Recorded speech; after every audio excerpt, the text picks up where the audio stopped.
तो दोस्तों आज की इस वीडियो में हम लोग बात कर रहे हैं इलेक्ट्रिक पोटेंशियल और पोटेंशियल डिफरेंस के बारे में। जैसा कि आपको याद होगा कि पिछली वीडियो में मैंने बताया था कि किसी वायर में से जब इलेक्ट्रॉन गुजरते हैं तो उसके अपोजिट डायरेक्शन में करंट भी गुजरता है।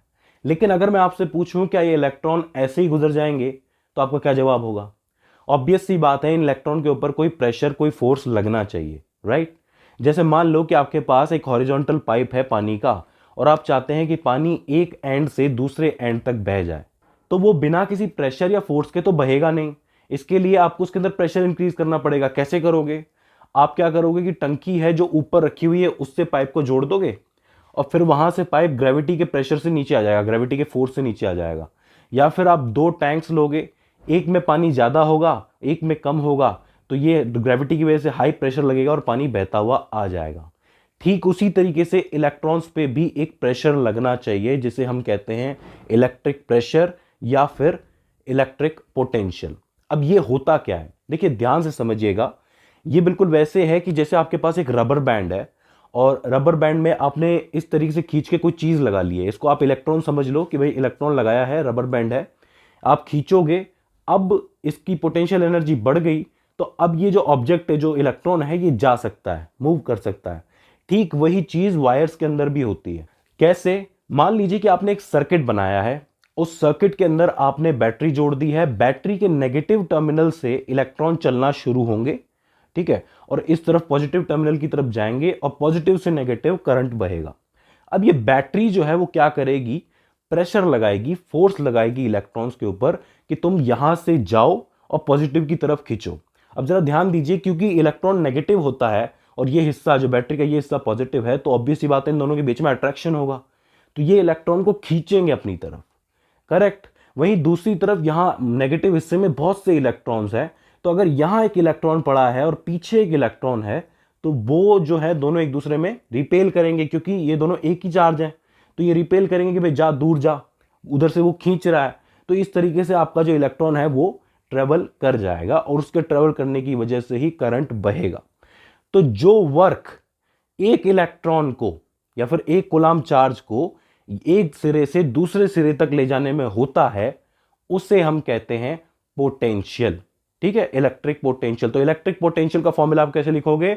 V इज इक्वल्स टू में W अपॉन क्यू, यानी कि एक कूलाम चार्ज को एक जगह से दूसरी जगह तक ले जाने में किया हुआ जो वर्क होता है उसको हम लोग कहते हैं electric potential. V is equals to में W अपॉन क्यू।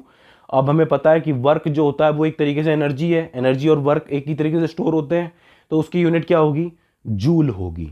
और नीचे जो आपका चार्ज है उसकी यूनिट क्या होगी? कूलम्ब होगी।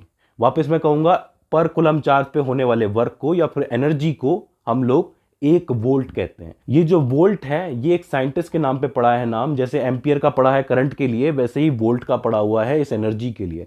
कुल मिला के साधारण शब्दों में एक इलेक्ट्रॉन को या एक कूलाम चार्ज को एक जगह से दूसरी जगह ले जाने के लिए जो एनर्जी लगती है उसको हम पोटेंशियल कहते हैं। अब ये पोटेंशियल डिफरेंस क्या होता है, ध्यान दीजिए।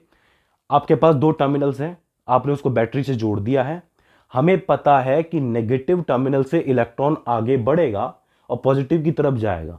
आपने बीच में एक वायर कनेक्ट कर दी है, ठीक है, तो यहां इलेक्ट्रॉन ज्यादा हैं और वो इस तरफ जाना चाहते हैं, ठीक है, और करंट जो है वो इधर की तरफ से आना चाहता है, यानी कि उसके अपोजिट आना चाहता है। तो ये जो हिस्सा है जहां से करंट आना चाहता है वो हाई पोटेंशियल है, और ये जो हिस्सा है जहां इलेक्ट्रॉन ज्यादा है वो लो पोटेंशियल पे है, यानी कि हाई पोटेंशियल लो पोटेंशियल। तो क्या हुआ? पोटेंशियल डिफरेंस क्रिएट हो गया।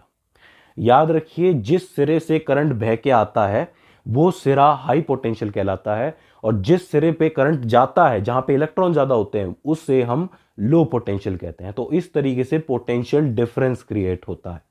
तो फॉर्मूला आपको याद रहेगा, V इज इक्वल्स टू में W अपॉन क्यू।